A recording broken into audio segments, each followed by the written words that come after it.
朋友们，从哪里说起呢？从非法移民说起吧。这两天有一架美国航班搭载了300多名非法移民，从美国飞到了中国。现在国内已经处于是深秋，马上要入冬了，所以说天气是比较凉的，有些时候夜晚都不超过10度。但是有些移民呢，依然还是穿的夏季的衣服。他们有的白天只能在咖啡馆里度过，而在大街上呢，也有些时候与别人发生了冲突，招来了警察。朋友们，看到这样的场景，说句心里话，我是五味杂陈。首先呢，任何一个智力健全、身体健全的人，我认为无论做什么工作，在中国大陆都不应该活成这个样子。现在国内经济比前几年呢是有些疲软，但至少无论做什么工作也都不至于混成现在这个样子。归根结底还是自己不够努力，却单方面认为到达了美国，美国政府会帮助他们过上更好的生活，但现在被人家遣返。所以说自己作也就算了，成年人都要为自己所作所为付出代价，但是小孩子是无辜的，还抱在怀里的小孩子看着着实比较可怜，让小孩子跟着这种父母受罪。所以我认为这样的父母简直是罪大恶极，而且他们应该庆幸国家还愿意接收他们。如果国家不愿意接收，你要知道他们的下场会更加凄惨。特朗普说了，如果所在国家不接收，他们将会把这些人送到非洲的卢旺达。你们知道那个国家是多么恐怖的一个国家？曾经英国也想把人送到非洲卢旺达，结果因为政府换届，这个角色就被暂时搁置，那简直是人间地狱啊！他们如果到了卢旺达，整体社会的生活水平非常差，不用说，治安问题更是特别差。你说像这些人语言也不通，身上也没有钱，到达那个国家他还能活吗？活不了。即便他在美国，我就是不想走，和美国警察闹，那警察一气之下就会开枪，他们还能活吗？也活不了。所以我想说，在整个人世间有2类人是我非常同情的。第一类是因为智力不健全，这些人需要大家帮助。第二种是因为年龄太小或者太大，或者其他身体原因、疾病原因导致生理不健全，这种人也应该同情，也应该获得社会帮助。但是有非常多的非法移民智力很健全，想的比普通人还要多，身体也很好，他能翻山越岭、跋山涉水。这种类型的人如果还没有能力过上起码的生活，我认为不值得同情。朋友们，你们认为呢？因为我们如果太多同情这样的人，对那些兢兢业业工作的人是极大的不公平，对不对？所以尔等在离开中国的同时，你们知道外国人，尤其是很多旅游博主是如何看待中国的？他们到达中国，对中国的社会非常喜欢，他们无论游览到哪一个城市都是竖起大拇指的。有些人可能会反驳我，因为这些博主到达的都是中国的城市没有到达中国的农村，他们当然会喜欢了。这一个证据不够扎实。中国最新的城镇化率已经达到了 66%， 接近 70%。 所以说城镇化的生活足以代表中国了。其次，不要认为中国的农村生活水平很差，吃野菜、吃树皮、吃老鼠。真实情况就是生活在城市里的很多人未必有农村人过得惬意。我老家就是农村的，皖北农村。我认为我父母的生活并不比我们差，对不对？所以我想说中国现在虽然与其他国家有些差距，但是绝对不至于让你背井离乡吧。但是有些人恰恰就做了这样的决策，结果现在呢，自食苦果。美国政府连自己很多国内的人他都照顾不过来，他还能照顾你吗？这怎么可能呢？所以说空口无凭。接下来我转载一个视频，大家可以去看一看，去证明一下。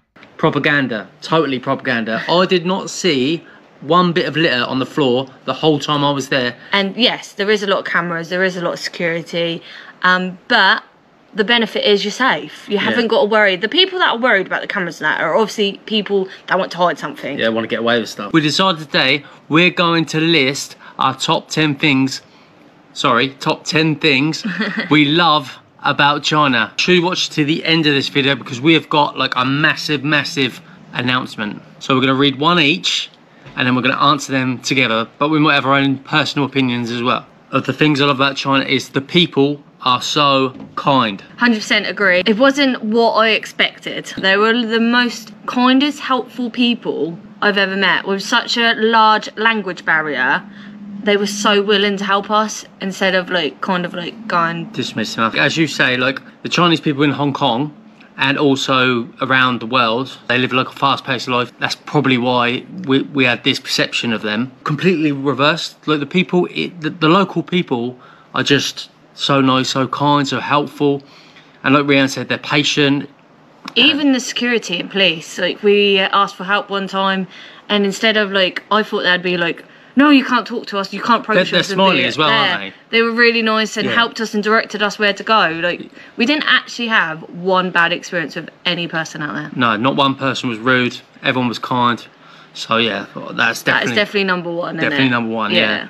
Number two, the technology and modern infrastructure. The amount of times I've said that China are living in the year 3000. Well, they are living in the year 3000. The modern infrastructure is so far ahead of anything we have here in the West. Everything has got either an app or it's automated. Their lives, their everyday lives are so easy because of the technology and the infrastructure. Like the fast trains, the metro system, that every few minutes there was none not running, none not working, and the public transport they've just got it spot on, and everything's just so easy. Like when you go to a cafe, and obviously there's a language barrier out there, they speak Chinese, we speak English, you can use the app to order, so it's just every single thing. Like when we went to Luckin Coffee and we were sort of like, what do we do here? And the guy didn't really speak much English, but he pointed to the QR code, scanned the QR code, menu come up, ordered it on the app, and then they just put it at the end of the what do you call that? Counter. They put it at the end of the counter. Just made things like that so much easier. And that's also one thing I have to say is you can order a coffee from your home or your workplace and then pick it up, or you can order stuff to the train station and pick it up. It's just everything's so convenient, and they've absolutely got it sussed. Number three, incredible food.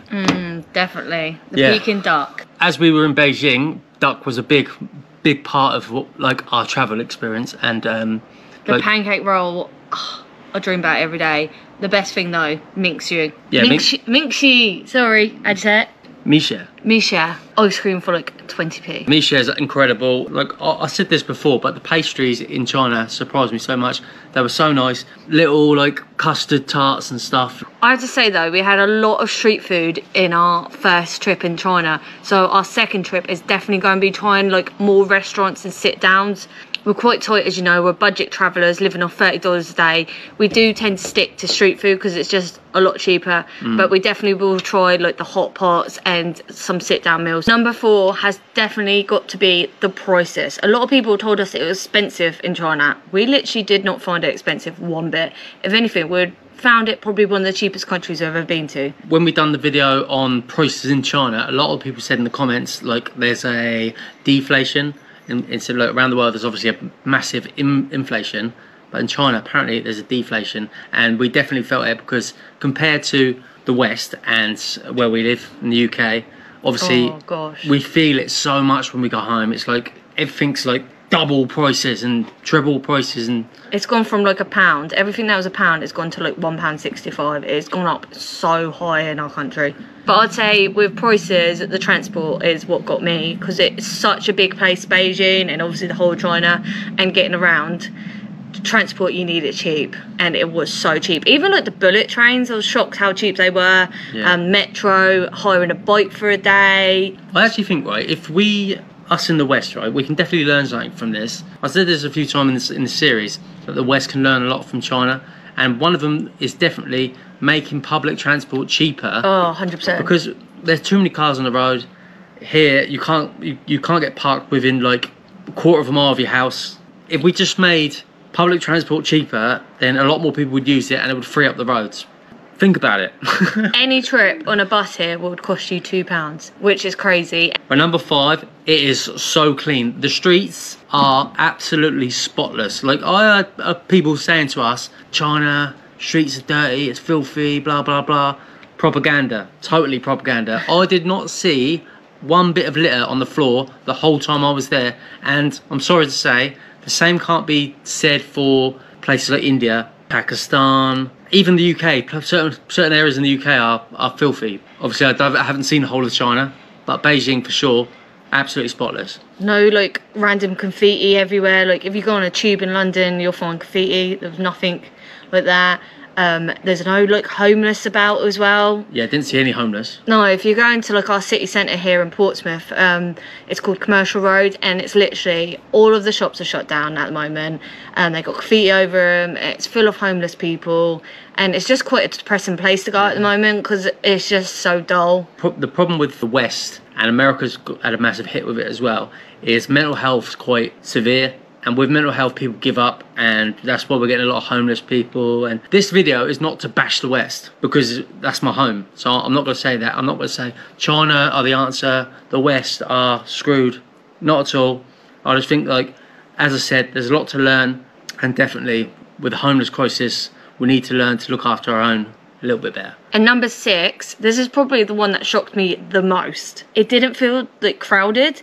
Considering it's one of the most populated cities, it was so spread out and so well laid out, where the metros come regular. Obviously, it does get busy. It's like a constant moving and going. And yeah, everyone knows what they're doing. So yeah, it's like almost like a conveyor belt, but everyone was like, they were there, then they were gone. Like Rian says, Beijing, so spread out. You go to places like, I'm thinking of like places like Delhi and stuff, where everyone's like on top of each other, and it's a bit uncomfortable. Beijing's not like that at all. I want to speak for the whole of China because it's the most populated country in the world, or it might be number 2 now. One of the things was, when we went to the Great Wall of China, we went quite early, didn't we, to try and beat like the busyness, but it was still so busy.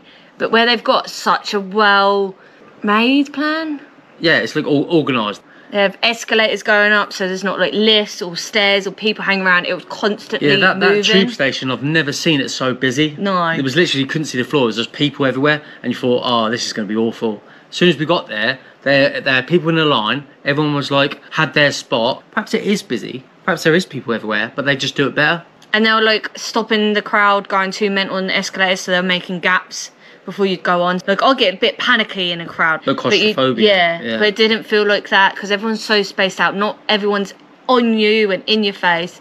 And in China, everyone's got a job. So there'll be someone that's organising the crowd. Like, there's always like that guy that comes onto the tube, the security guy that makes sure that everything's in line. Everyone's got a job. In China, someone's always doing something. So everyone's job is well needed and well executed.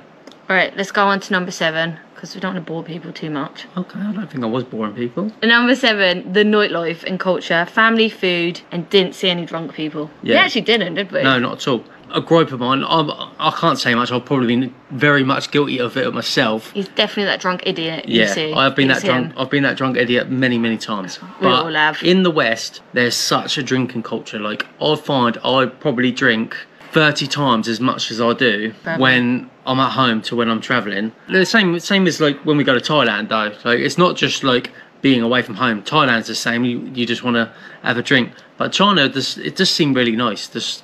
It wasn't all about drink. You go out, like Rhian said, we didn't see any drunk people. Yeah, people having a good time. There's music. There's loads of lights. Like I say, food, families, people just enjoying themselves. Ancient history everywhere. Although you've got super modern buildings, I'm thinking of the CCTV because they're our friends.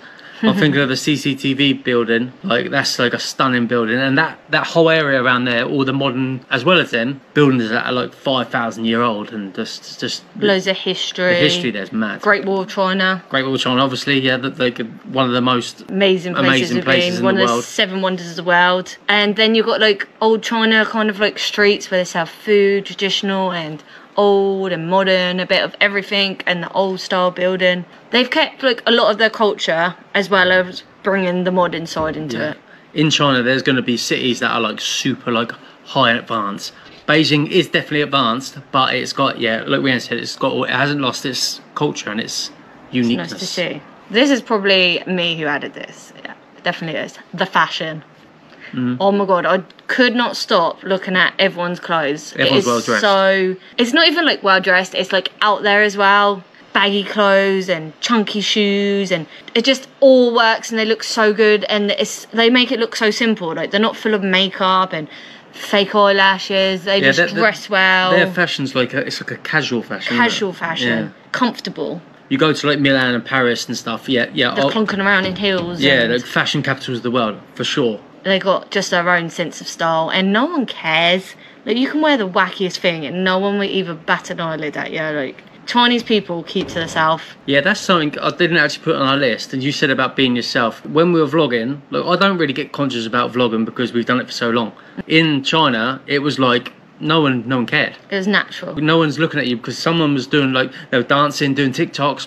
Everyone's doing something, like they're Skyping or whatever, I don't know. Skyping, Zooming, I don't know what they're doing. No one takes any interest in other people's business like they do here. And number 10, the final one, I think the main one, China is definitely not advertised like this. You would never think this, and safe. No one would ever think that straight away when they think of China, safe. I'm just going off our like perception that we get from at home. Like, so before we ever even thought about going to China, we'd done our research and looked into it and actually got on the plane and went to China. I thought China was a little bit dangerous. I thought... We didn't even know why. I don't know why. We just like... I think I've just been told that. Yeah. Literally, you did not feel unsafe once. The polar opposite. It was literally like, you weren't worried about going on a tight tube with your phone in the pocket. Like, no one ever warned you of watch out for your things, because it's just not a thing out there. If you go to like places like South America, the police will come up to us. We were just taking a picture and tell you to put your phone away. Don't put your camera on the table because someone will walk past and snatch it. I'm like, yeah, we saw that. We saw people like leaving. Crazy. We saw people like leaving their laptops on the table and stuff. A lot of times I'd walk around with my phone in my hand because I've got these little like short shorts. I don't know why I'm wearing them, but you know, like you could easily take his phone out. Short shorts, and my phone would hang out in my pocket, so I didn't want it to like fall out, so I just hold it in my hand. Not worried at all about someone coming along and trying to take it. That's the thing. Everyone moans about the cameras in China. I think we've mentioned this so many times, and yes, there is a lot of cameras, there is a lot of security, but the benefit is you're safe. You haven't got to worry. The people that are worried about the cameras and that are obviously people that want to hide something. Yeah, want to get away with stuff. Yeah, I've got nothing to hide, and I would rather feel safe. And if something does happen to me, it's caught on camera and we can solve it, and it cannot happen to someone else. Yeah, I mean, people tell us in the comments, like, as I say on everyone, I try to read every single comment, and people have said that they've got stories about things going missing like months ago and the police tracking it and being able to get it, all because of the cameras. So is that a bad thing? Absolutely not. That's one of the best things, and more places should do it. Every time we say it, go and experience China. Like, so many people ask us about China and they're like, oh, I didn't know. And I'm like, well, all our friends have been out there and none of them had bad experience.